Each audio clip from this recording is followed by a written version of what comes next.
Всем привет, продолжаем наш камин. Сегодня мы предварительно загрунтовали одну часть стены контактом. На эту стену, эта вставка, будет у нас с камня Оникс. Предварительно этот камень по рисунку укладывается на полу, убирается, как имеется рисунок более-менее.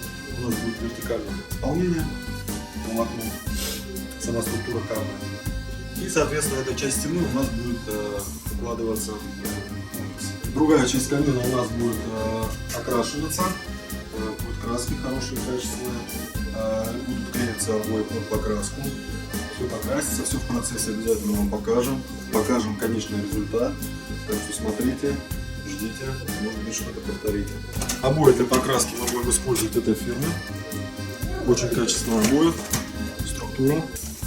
Обои клеятся непосредственно на сам камин. Все это предварительно шпатлируется, выровняется. Красочку мы будем использовать, как всегда, Little Grey. Очень качественная краска. Выпускается с 1773 года. В общем, очень классная краска. Попробуйте, не пожалеете. Вот, посмотрите, продолжение будет. Результат, надеюсь, будет достойным. Итак, началась у нас укладка камня Оникс. Клеится он на печной клей. Желательно использовать обязательно печной. Он имеет фишку на расширение температуры, не лопается, не открывается, снимается. В общем, как производится, укладывается первый ряд, горизонт, самый верный и как надо.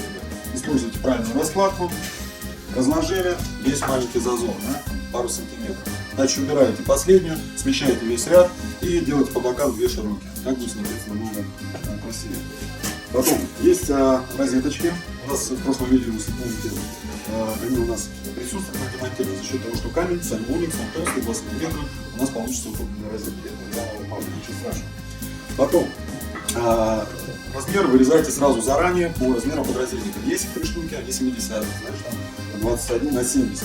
Четкий размер, чтобы потом, когда вы закрыли крышку на подразделниках рамку декоративную, все у вас полностью скрылось. Опять не забывайте. Тоже должен быть вырез сиденья горизонтально у вас. То же самое у нас будет и выше на розетке. В общем, такая процедура. Посмотрим потом, что будет дальше.